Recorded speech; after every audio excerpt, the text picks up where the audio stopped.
Hi friends, welcome back to my YouTube channel. ಹೇಗಿದ್ರೆ ಎಲ್ಲರೂ ಚೆನ್ನಾಗಿದ್ದೀರ ಅಂತ ಭಾವಿಸ್ತಾ ಇವತ್ತಿನ ಒಂದು ವ್ಲಾಗನ್ನು ಸ್ಟಾರ್ಟ್ ಮಾಡ್ತಾ ಇದ್ದೀನಿ. ಈ ವಿಡಿಯೋ ಕೂಡ ಬಂದು ನಾನು ಲಾಸ್ಟಲ್ಲಿ ಕೊನೆಯಲ್ಲಿ ಮಾಡ್ಕೊಂಡಿರುವಂಥ ವಿಡಿಯೋ. ಅಂದರೆ ಲಾಸ್ಟ್ ಅಪ್ಲೋಡ್ ಮಾಡಿರೋ ವಿಡಿಯೋದಲ್ಲಿ ಹೇಳಿದ್ದೀನಿ, ನಾಳೆ ಮಕ್ಕಳಿಗೆ ಪ್ರತಿಭಾ ಪುರಸ್ಕಾರ ಕಾರ್ಯಕ್ರಮ ಇದೆ. ಸೊ ಅದಕ್ಕೆ ಬೇಕಾಗಿರುವಂತಹ ಒಂದು ಚಿಕ್ಕ ತಯಾರಿ ನಾವು ಮಾಡ್ಕೊಳ್ಬೇಕಾಗಿದೆ ಅಂತ ಹೇಳಿಬಿಟ್ಟು, ಸೊ ಹಾಗೆಯೇ ಇವತ್ತು ಮಕ್ಕಳ ಪ್ರತಿಭಾ ಪುರಸ್ಕಾರ ಕಾರ್ಯಕ್ರಮ ಇರುವಂಥದ್ದು. ಹಾಗಾಗಿ ನಾವು ಆಲ್ರೆಡಿ ಒಪ್ಕೊಂಡಿದ್ವಿ, ಮಕ್ಕಳಿಗೆ ಊಟಕ್ಕೆ ಬೇಕಾಗಿರುವಂತಹ ಒಂದು ಪಲ್ಯವನ್ನು, ಅಂದರೆ ಹಲಸಿನಕಾಯಿ ಪಲ್ಯವನ್ನು ನಾವು ಮಾಡ್ಕೊಡ್ತೀವಿ ಅಂತ ಹೇಳಿ ನಾನು ಅಕ್ಕನೂ ಒಪ್ಕೊಂಡಿದ್ವಿ. ಸೊ ಅದಕ್ಕೆ ಬೇಕಾಗಿರುವಂಥ ತಯಾರಿಯನ್ನು ಮಾಡ್ಕೊಳ್ತಾ ಇದ್ದಿದ್ದು ಲಾಸ್ಟ್ ವಿಡಿಯೋದಲ್ಲಿ ನಾನು ಹೇಳಿದ್ದು.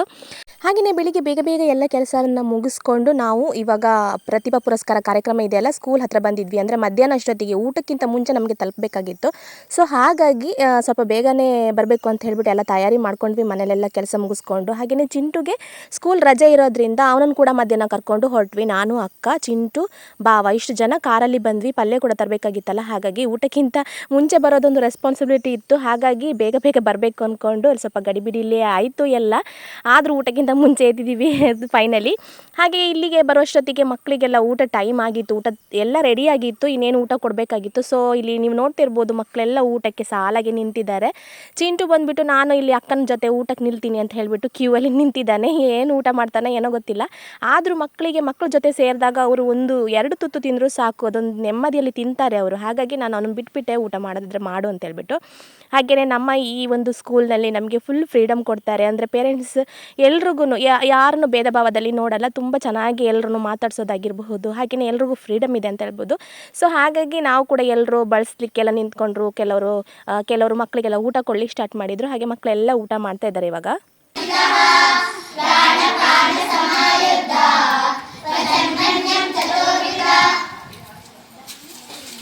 ಇನ್ನು ಮಕ್ಕಳು ಊಟ ಎಲ್ಲ ಮುಗಿಸ್ಕೊಂಡು ಫುಲ್ಲು ರೆಡಿ ಆಗಲಿಕ್ಕೆ ನಿಂತುಬಿಟ್ಟಿದ್ದಾರೆ ನೋಡಿ. ಅಂದರೆ ಡಾನ್ಸ್ ಪ್ರೋಗ್ರಾಮ್ ಎಲ್ಲ ಇದೆ ಅಲ್ವಾ, ಅವರು ಯಾವುದು ಚೆನ್ನಾಗಿ ಮಾಡದೇ ಇರಲಿ, ಅವರಿಗೊಂದು ಡ್ರೆಸ್ಸಿಂಗ್ ಎಲ್ಲ ಮಾಡಿಕೊಂಡು ಮೇಕಪ್ ಎಲ್ಲ ಹಾಕೊಳ್ಳೋದು ಅಂತ ಹೇಳಿದರೆ, ಅದರಲ್ಲೂ ನಮ್ಮ ಹೆಣ್ಮಕ್ಳಿಗಂತೂ ತುಂಬಾ ಇಷ್ಟ. ಹಾಗೆಯೇ ನಮಗೂ ಕೂಡ ತುಂಬಾ ಇಷ್ಟ. ಅದರಲ್ಲೂ ಸ್ಪೆಷಲಾಗಿ ನನಗೆ ಮೇಕಪ್ ಮಾಡೋದು, ತಲೆ ಬಾಚೋದು, ಡ್ರೆಸ್ ಹಾಕೋದು, ಮಕ್ಕಳಿಗೆ ಅವ್ರನ್ನ ರೆಡಿ ಮಾಡೋದು ಡಾನ್ಸಿಗೆಲ್ಲ ಅಂದರೆ ನನಗೆ ತುಂಬಾ ಇಷ್ಟ. ಯಾಕೆಂದರೆ ನಾನು ಕೂಡ ಡಾನ್ಸ್ ಫೀಲ್ಡಲ್ಲಿ ಇದ್ದವಳು. ಹಾಗಾಗಿ ನನಗೆ ಅದನ್ನು ಮರೆಯೋಕ್ಕಾಗಲ್ಲ. ಇವಾಗಲೂ ನಾನು ಲಾಸ್ಟ್ ಟೈಮ್ ಕೂಡ ಒಂದು ಭರತನಾಟ್ಯ ಪರ್ಫಾರ್ಮೆನ್ಸ್ ಮಾಡಿದ್ದೆ ನಮ್ಮ ಒಂದು ಸಂಘದಲ್ಲಿ ನಡೆದಂತಹ ಕಾರ್ಯಕ್ರಮದಲ್ಲಿ. ಸೊ ಹಾಗಾಗಿ ನನಗೆ ಅದೆಲ್ಲ ತುಂಬಾ ಇಷ್ಟ. ಅದು ಹೆಣ್ಮಕ್ಳಿಗೆ ಅಲಂಕಾರ ಮಾಡೋದು ಅಂದರೆ ತುಂಬಾ ಇಷ್ಟ. ಸೊ ಹಾಗಾಗಿ ಅಲ್ಲೆಲ್ಲ ಆಂಟಿ ತಲೆ ಬಾಚಿ ಮೇಕಪ್ ಹಾಕಿ ಆ ಥರ ಡ್ರೆಸ್ ಮಾಡಿ, ಈ ಥರ ಡ್ರೆಸ್ ಮಾಡಿ ಅಂತ ಹೇಳ್ತಾಯಿದ್ರು. ಸೊ ನಮಗೆಲ್ರಿಗೂ ಖುಷಿನೇ ಒಂಥರ. ಹಾಗೆ ನವ್ಯ ಟೀಚರ್ ಅಂತೂ ಆ ಕಡೆ ಈ ಕಡೆ ಓಡಾಡಿಕೊಂಡು ಮಕ್ಕಳಿಗೆ ರೆಡಿ ಮಾಡಿಕೊಂಡು ಅಂತೂ ತುಂಬಾ ಎಂಜಾಯ್ ಮಾಡಿದ್ದೀವಿ ಅಂತಲೇ ಹೇಳ್ಬೋದು. ಹಾಗೆ ಇಲ್ಲೆಲ್ಲರೂ ರೆಡಿ ಆಗ್ತಾ ಇದ್ದಾರೆ ನಮ್ಮ ಹೆಣ್ಮಕ್ಳು. ಒಬ್ರಿಗಿಂತ ಒಬ್ಬರು ಚೆನ್ನಾಗಿ ರೆಡಿ ಆಗ್ತಾ ಇದ್ದಾರೆ. ಒಂಥರ ಕ್ಯೂಟಾಗಿ ಕಾಣ್ತಾ ಇದ್ರು ಎಲ್ಲರೂ. ಹಾಗೆ ಇಲ್ಲಿ ನೋಡ್ತಿರ್ಬೋದು, ಇನ್ನೊಂದು ಸ್ವಲ್ಪ ಹೊತ್ತಿನಲ್ಲಿ ಮಕ್ಕಳದ್ದು ಡಾನ್ಸ್ ಕಾರ್ಯಕ್ರಮ ಸ್ಟಾರ್ಟ್ ಆಗುತ್ತೆ. ಚಿಕ್ಕದೊಂದು ಕಾರ್ಯಕ್ರಮ ಸ್ಕೂಲ್ನಲ್ಲೇ ಮಾಡುವಂಥದ್ದು. ಆದರೂ ಕೂಡ ಅವರಿಗೆ ಅದು ತುಂಬಾ ಹೆಮ್ಮೆ ಇರುತ್ತೆ. ನಾವೇನೋ ಒಂದು ಮಾಡ್ತೀವಿ ಅಂತ ಹೇಳಿ ಒಂದು ಮನಸ್ಸಲ್ಲಿ ಇರುತ್ತಲ್ವ ಅವರಿಗೆ, ಅದೊಂದು ಖುಷಿ ಅವರಿಗೆ. ಹಾಗೆಯೇ ಆ ಕಡೆಯಿಂದ ಮತ್ತು ಸ್ವಲ್ಪ ಈ ಕಡೆ ಬಂದೆ. ಈ ಕಡೆ ಬಂದು ಸ್ವಲ್ಪ ಗಂಡು ಮಕ್ಕಳೆಲ್ಲ ಎಲ್ಲಿದ್ದಾರೆ ಅಂತ, ಅಂದರೆ ಎಲ್ಲರದ್ದು ಒಟ್ಟಿಗೆ ಒಂದು ವೀಡಿಯೋ ಮಾಡಬೇಕು ಅಂತ ನಾನು ಬರೋದು. ಬಟ್ ಒಬ್ಬೊಬ್ಬರು ಒಂದೊಂದು ಸತಿ ಸಿಗ್ತಾರೆ, ಒಂದೊಂದು ಸತಿ ಸಿಗಲ್ಲ. ಏನು ಮಾಡೋಕ್ಕಾಗಲ್ಲ. ನಮ್ಮ ಗಂಡು ಮಕ್ಕಳು ನೋಡಿ ನಾವು ಏನು ಕಮ್ಮಿ ಇಲ್ಲ ಅನ್ನೋ ಥರ ರೆಡಿ ಆಗಿಬಿಟ್ಟಿದ್ದಾರೆ. ಚಿನ್ನುಗೆ ಒಂದು ಡಾನ್ಸ್ ಇತ್ತು. ಸೊ ಹಾಗಾಗಿ ಅವನಿಗೆ ಸಿಂಪಲ್ ಆಗಿರೋ ಡ್ರೆಸ್ಸೇ, ಹೊಸ ಡ್ರೆಸ್ ಏನಿದೆ ಅದನ್ನು ಹಾಕ್ಕೊಂಡು ಬನ್ನಿ ಅಂತ ಹೇಳಿದ್ರಂತೆ. ಸೊ ಹಾಗಾಗಿ ಅವನು ಡ್ರೆಸ್ ಹಾಕ್ಕೊಂಡು ಆಲ್ರೆಡಿ ರೆಡಿಯಾಗಿ ನಿಂತಿದ್ದಾರೆ. ಗಂಡು ಮಕ್ಕಳಿಗೇನು ಹೇಳಬೇಕಂತಿಲ್ಲಲ್ಲ, ಅವ್ರು ಬೇಗ ರೆಡಿ ಆಗಿಬಿಡ್ತಾರೆ. ಇನ್ನು ಎಲ್ಲರೂ ಬೇಗ ರೆಡಿ ಆಗಿಬಿಟ್ಟು ಆ ಕಡೆ ಸ್ಟೇಜ್ ಹತ್ರ ಹೋಗೋ ತಯಾರಿಯನ್ನು ಮಾಡ್ಕೊಳ್ತಾ ಇದ್ದಾರೆ. ಯಾಕೆಂದರೆ ಇನ್ನೊಂದು ಸ್ವಲ್ಪ ಹೊತ್ತಿನಲ್ಲೇ ಕಾರ್ಯಕ್ರಮ ಎಲ್ಲ ಸ್ಟಾರ್ಟ್ ಆಗುತ್ತೆ. ಚಿಕ್ಕ ಕಾರ್ಯಕ್ರಮ ಆಗಲಿ ದೊಡ್ಡ ಕಾರ್ಯಕ್ರಮ ಆಗಲಿ, ಮಕ್ಕಳಿಗೆ ಒಂಥರ ಒಂದು ಖುಷಿ ಇರುತ್ತೆ ಅದ್ರ ಬಗ್ಗೆ. ಹಾಗೆಯೇ ಟೀಚರ್ಸ್ಗಳಿಗೂ ಹಾಗೆಯೇ ಅವರಿಗೆ ಅವರದೇ ಆದಂತಹ ಒಂದು ಜವಾಬ್ದಾರಿ ಇರುತ್ತೆ. ಮಕ್ಕಳಿಗೆ ಬಹುಮಾನ ಕೊಡೋ ಬಗ್ಗೆ ಆಗಿರಬಹುದು, ಕಾರ್ಯಕ್ರಮದ ಬಗ್ಗೆ ಆಗಿರಬಹುದು, ಹಾಡುಗಳನ್ನು ಸೆಟ್ ಮಾಡೋದಾಗಿರಬಹುದು. ಹಾಗೆ ಅದ್ರ ಬಗ್ಗೆ ಎಲ್ಲ ಡಿಸ್ಕಸ್ ಮಾಡ್ಕೊಳ್ತಾ ಇದ್ರು ಫಸ್ಟಿಗೆ. ಅದಾದಮೇಲೆ ನೀವಿಲ್ಲಿ ನೋಡ್ತಾ ಇರಬಹುದು, ನಮ್ಮ ಹೆಡ್ ಮಾಸ್ಟರ್ ಆಗಿರುವಂತಹ ರಾಧಾಕೃಷ್ಣ ಸರ್ ಕಾರ್ಯಕ್ರಮದ ಬಗ್ಗೆ ಒಂದೆರಡು ಮಾತನ್ನು ಹೇಳಿಬಿಟ್ಟು ಕಾರ್ಯಕ್ರಮವನ್ನು ಶುರು ಮಾಡ್ತಾರೆ.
ಮಕ್ಕಳನ್ನು ತಯಾರು ಮಾಡಿದಂಥ ನಮ್ಮ ಶಾಲೆಯ ಶಿಕ್ಷಕಿ ಯಶೋಧ ಟೀಚರ್ ಇದ್ದಾರೆ, ಸ್ವೀಟ್ ಮಾಡಿದವರು. ಅನಂತರ ನೃತ್ಯಳಿ ಕೊಟ್ಟಂಥ ನವ್ಯ ಟೀಚರು, ಅನಂತರ ಅವರಿಗೆ ಒಟ್ಟಿಗೆ ಸಪೋರ್ಟ್ ಮಾಡಿದಂಥ ಸಂಜಯ್ ಟೀಚರ್ ಎಲ್ಲರೂ, ಮತ್ತು ನಮಗೆ ಸೌಂಡು ಇದರಲ್ಲಿ ಸಹಕಾರ ಮಾಡಿದ್ದಾರೆ ರವಿಕುಮಾರ್, ಪ್ರತಿಯೊಂದಕ್ಕೂ ಅವರು ನಮಗೆ ಸಿಗ್ತಾರೆ. ಇವತ್ತು ಊಟಕ್ಕೆ ಕುಜ್ಜೆ ಮತ್ತು ಕಡಲೆ ಕಡಲೆಲ್ಲ ಮಾಡಿ ಮನೆಯಲ್ಲೇ ತಂದು ಕೊಟ್ಟಿದ್ದಾರೆ ಮನೆಯವರು, ಅವರು ಅಂತ ಮನೆಯವರು. ಮತ್ತು ನಮ್ಮ ದೀಪಿಕಾ ನಮ್ಮೆಲ್ಲ ಕಾರ್ಯಕ್ರಮವನ್ನು ರೆಕಾರ್ಡ್ ಮಾಡಿ ಅವರು ಯೂಟ್ಯೂಬಲ್ಲಿ ಹಾಕ್ತಾರೆ. ಇವರೆಲ್ಲರಿಗೂ ನಾವು ಶಾಲಾ ಪರವಾಗಿ ಪೂರ್ವಕ ಧನ್ಯವಾದಗಳನ್ನು ಅರ್ಪಿಸ್ತೇವೆ. ಕೊನೆಗೆ ನಾವು ಈಗ ಒಂದು ಸಾಂಕೇತಿಕವಾದ ಒಂದು ಸಭಾ ಕಾರ್ಯಕ್ರಮ, ನಮ್ಮ ಶಾಲಾ ಸಂಚಾಲಕರು ನಮ್ಮೊಂದಿಗಿದ್ದಾರೆ, ಅವರಿಗೆ ಮತ್ತು ನಮ್ಮ ಅಸಿಸ್ಟೆನ್ಸಿ ಅಧ್ಯಕ್ಷರು, ಉಪಾಧ್ಯಕ್ಷರು, ನಮ್ಮ ಶಾಲಾ ಹಿರಿಯ ಶಿಕ್ಷಕಿಯರು ಇದ್ದಾರೆ. ಎಲ್ಲರಿಗೂ ಸರ್ ನಿಮಗೆಲ್ಲರಿಗೂ ಒಂದೇ ಮಾತಲ್ಲಿ ನಾನು ಕಾರ್ಯಕ್ರಮಕ್ಕೆ ಸ್ವಾಗತ ಕೊಡ್ತಾ, ಮತ್ತು ಕಾರ್ಯಕ್ರಮಕ್ಕೆ ಆಗಮಿಸಿದಂಥ ಎಲ್ಲ ನಮ್ಮ ಪೋಷಕರು, ಹಿರಿಯ ವಿದ್ಯಾರ್ಥಿಗಳು ಇದ್ದಾರೆ, ಎಲ್ಲರಿಗೂ ಒಂದೇ ಮಾತಲ್ಲಿ ನಾನು ಸ್ವಾಗತ ಕೊಡ್ತೇನೆ.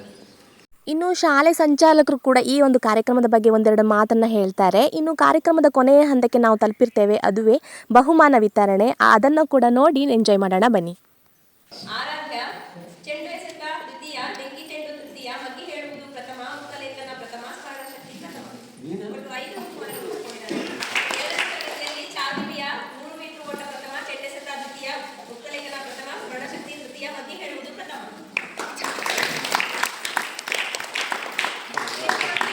3 ಮೀಟರ್ ಓಟ ತೃತೀಯ, ಬೆಂಕಿ ಚೆಂಡು ಪ್ರಥಮ, ಉತ್ತಲೇಖನ ತೃತೀಯ, ಮಗ್ಗಿ ಹೇಳುವುದು ತೃತೀಯ, ಸ್ಮರಣಶಕ್ತಿ ಪ್ರಥಮ.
ಇಲ್ಲ ಯಾಕೆ?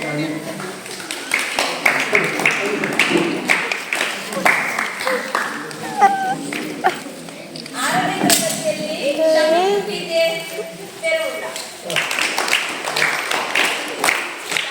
ಎರಡನೇ ಸಲ ಒಂದು 100%. ಪ್ರಥಮ ಸ್ಥಾನ ಪಡೆದಿದೆ.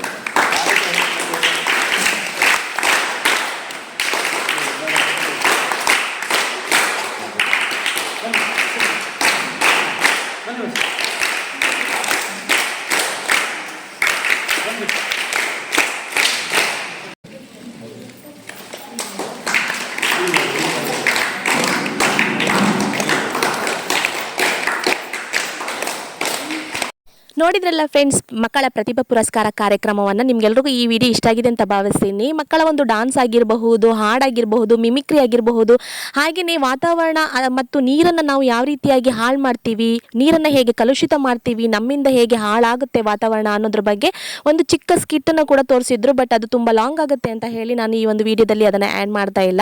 ಹಾಗೆಯೇ ಮಕ್ಕಳಿಗೆ ಸಿಕ್ಕಿರುವ ಬಹುಮಾನವಾಗಿರಬಹುದು, ತುಂಬಾ ಎಂಜಾಯ್ ಮಾಡಿದ್ದಾರೆ ಪ್ರತಿಯೊಂದು ಮಕ್ಕಳು ಕೂಡ, ಹಾಗೆಯೇ ಎಲ್ಲ ತಂದೆ ತಾಯಿಯರು ಕೂಡ. ಹಾಗೆಯೇ ಈ ಒಂದು ವಿಡಿಯೋ ನಿಮ್ಗೆಲ್ಲರಿಗೂ ಇಷ್ಟ ಆಗುತ್ತೆ ಅಂತ ಭಾವಿಸ್ತೀನಿ. ಇಷ್ಟ ಆದರೆ ಪ್ಲೀಸ್ ಒಂದು ಲೈಕ್ ಮಾಡಿ, ಶೇರ್ ಮಾಡಿ, ಕಮೆಂಟ್ ಮಾಡಿ, ಹಾಗೆಯೇ ಸಬ್ಸ್ಕ್ರೈಬ್ ಮಾಡಿಲ್ಲ ಅಂದರೆ ಈಗಲೇ ಸಬ್ಸ್ಕ್ರೈಬ್ ಮಾಡಿ ಸಪೋರ್ಟ್ ಮಾಡಿ ಅಂತ ಹೇಳ್ತಾ ಮುಂದೆ ಒಂದು ಹೊಸ ವಿಡಿಯೋದೊಂದಿಗೆ ಮತ್ತೆ ಸಿಗ್ತೀನಿ. ಅಲ್ಲಿವರೆಗೂ ಎಲ್ಲರಿಗೂ take care, bye, thank you.